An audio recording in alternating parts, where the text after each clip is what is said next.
বিশ্বকাপের ফাইনালে সাকিব কি পারবে প্রতিপক্ষকে 297 রানের মধ্যে বেঁধে ফেলতে?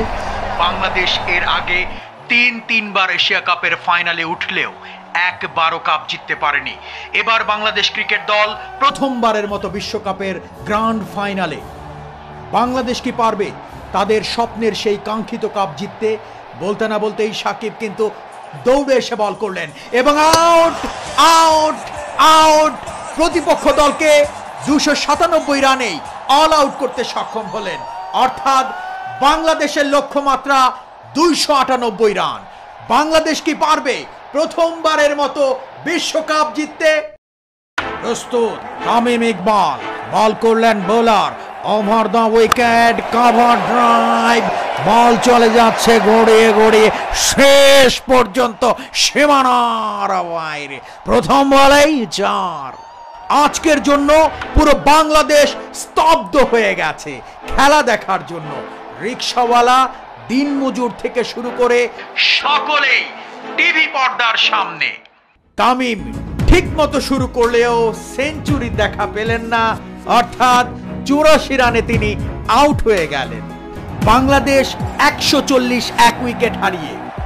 বল করলেন বোলার লিটন দাস, আস্তে করে কভার ড্রাইভ করলেন, 1 রানের জন্য জায়গা পরিবর্তন করলেন। অপর প্রান্তে শান্ত প্রথম বলটি রক্ষণাত্মক ভঙ্গিমায় খেললেন, ডট বল। এবার কিন্তু বলড আউট হয়ে গেলেন লিটন দাস। নতুন ব্যাটসম্যান হিসেবে মাঠে নামছেন মেহেদী হাসান মিরাজ। বাংলাদেশ 143 রান 2 উইকেটে। শান্ত ব্যাট করছেন, অশান্ত হয়ে উড়িয়ে মেরেছেন, বল হাওয়ায় ভাসছে, একদম বাউন্ডারির কাছাকাছি বলটি তালুবন্দী করে ফেললেন। দুর্ভাগ্য শান্তর জন্য, দুর্ভাগ্য বাংলাদেশের, আউট। এবার কিন্তু মাঠে নামছেন সাকিব আল হাসান, বাংলাদেশের জান, বাংলাদেশের প্রাণ। দেখা যাক মাহবুব তিনি কি করতে পারেন। সাকিব আল হাসান এবং মিরাজ কিন্তু ধরে খেলছেন। বাংলাদেশের সংগ্রহ 170 3 উইকেটে। মিরাজ 2 স্টেপ সামনে এগিয়ে পুল করলেন, লং অফে দাঁড়িয়ে থাকা ফিল্ডারের হাতে তালুবন্দী হয়ে গেলেন, অর্থাৎ আউট হয়ে গেলেন। মুশফিক প্রথম বল রক্ষণাত্মক ভঙ্গিমায় খেললেন। সাকিব আল হাসান শর্ট কভারে পুশ করে দিয়ে দৌড় দিলেন রানের জন্য, কিন্তু ফিল্ডার দ্রুত বল কুড়িয়ে ডাইরেক্ট হিট করলেন স্ট্যাম্পে। ওহো, ততক্ষণে সাকিব আল হাসান কিন্তু পৌঁছে গেছেন। আমরা কিন্তু সরাসরি দেখতে পাচ্ছি ক্রিজের কিছুটা বাইরে ব্যাট এবং বল কিন্তু স্ট্যাম্পে সরাসরি আঘাত এনেছে। ওহ নো, শরাফত কিঞ্চিত চুল পরিমাণ গ্যাপের জন্য সাকিব আউট হয়ে গেলেন। আফসোস করছি আমরা, আফসোস করছে পুরো দেশ। মহামূল্যবান উইকেট। প্রচন্ড চাপের মুখে বাংলাদেশ। 207 রান, বাংলাদেশের 5-5টি উইকেট পড়ে গেল। জয়ের পাল্লা কিন্তু দুদিকেই ঝুলছে। এবার কিন্তু তৌহিদ হৃদয় উড়িয়ে মেরেছেন, 4 হবে মনে হচ্ছে, কিন্তু না। ফিল্ডার যতক্ষণে ফেরত পাঠালেন ততক্ষণে 3টি রান নিয়ে নিয়েছেন ব্যাটাররা। এই 3টি রান কিন্তু হৃদয় ছুঁয়ে গেল, প্রেসারটা কিছুটা নেমে গেল। ওহ নো, এটা কি করলেন mister dependable Mushfiqur Rahim? Catch out হয়ে গেলেন। কি হবে এখন আমাদের বাংলাদেশে? বুঝছেন ভাই, আমগো একটাই সমস্যা, একটা উইকেট পড়লে টানা পড়তেই থাকে।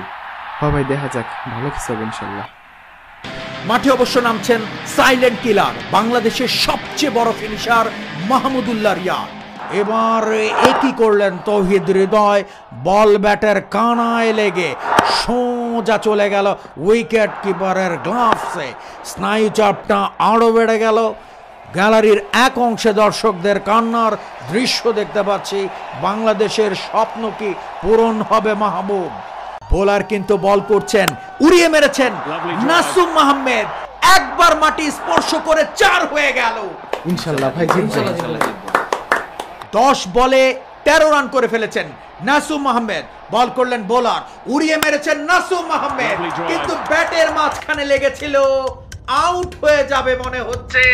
দেখা যাক, শেষ পর্যন্ত আউট হয়ে গেলেন। 274 রানে 8 উইকেট পড়ে গেল বাংলাদেশের। হাতে আছে আর মাত্র 2টি